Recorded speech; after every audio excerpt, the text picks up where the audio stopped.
सफल होना चाहता है। कोई भी ऐसा व्यक्ति नहीं जो ये कह दे कि वो असफल होना चाहता है। क्यों?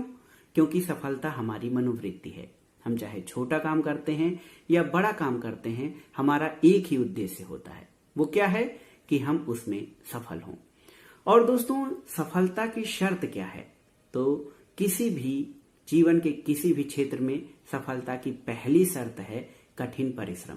दोस्तों, यदि आप प्रतियोगी परीक्षा की तैयारी कर रहे हो तो आपके लिए ये और भी जरूरी हो जाता है कि आप कठिन से कठिन परिश्रम करें, क्योंकि परिश्रम सफलता की कुंजी है।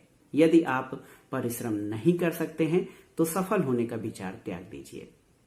दूसरी चीज ये कि आपका लक्ष्य स्पष्ट होना चाहिए। आप जिस चीज के लिए परिश्रम कर रहे हैं उसको कैसे हासिल किया जाएगा, उसका तरीका क्या है, उसका रास्ता क्या है, उसके बारे में आपको स्पष्ट और सटीक जानकारी होनी चाहिए। इसका दूसरा अर्थ यह है कि दिशा युक्त प्रयास। जब आप कठिन परिश्रम करते हैं किसी लक्ष्य को पाने के लिए, अपनी परीक्षाओं में सफल होने के लिए, तो इसके लिए आपको दोस्तों दिशा युक्त तैयारी की आवश्यकता होती है। इसको आप ऐसे उदाहरण से समझ सकते हैं।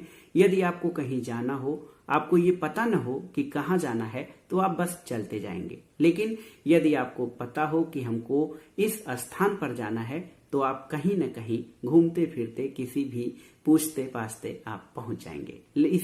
इसी तरह जो हमारी परीक्षाएं हैं उसका भी मामला है। यदि हमें ये पता हो कि हमको इस परीक्षा के लिए तैयारी करना है, तो हम अपने से, किसी सीनियर से और किसी मार्गदर्शक से सलाह ले सकते हैं और उसके आधार पर उस लक्ष्य तक पहुंच सकते हैं। तो सबसे पहली बात, किसी भी परीक्षा में सफलता के लिए कठिन परिश्रम जरूरी है। दूसरी चीज, लक्ष्य की स्पष्टता हो। तीसरी चीज, दिशा युक्त प्रयास। दोस्तों, जब आप ये सभी काम करते हैं तब आपके अंदर आत्मविश्वास का संचार होता है। जब आप कठिन परिश्रम करते हैं, आपका लक्ष्य स्पष्ट है और दिशा युक्त तैयारी करते हैं, तो इसके बाद आपके मन में, आपके मस्तिष्क में आत्मविश्वास की भावना आती है और आप ये सोचने लगते हैं कि हाँ, मैं ये कर सकता हूँ। और जब ये भाव आपके अंदर आ गया कि मैं ये कर सकता हूँ, तो यकीन मानिए आपको कोई नहीं रोक सकता सफल होने से।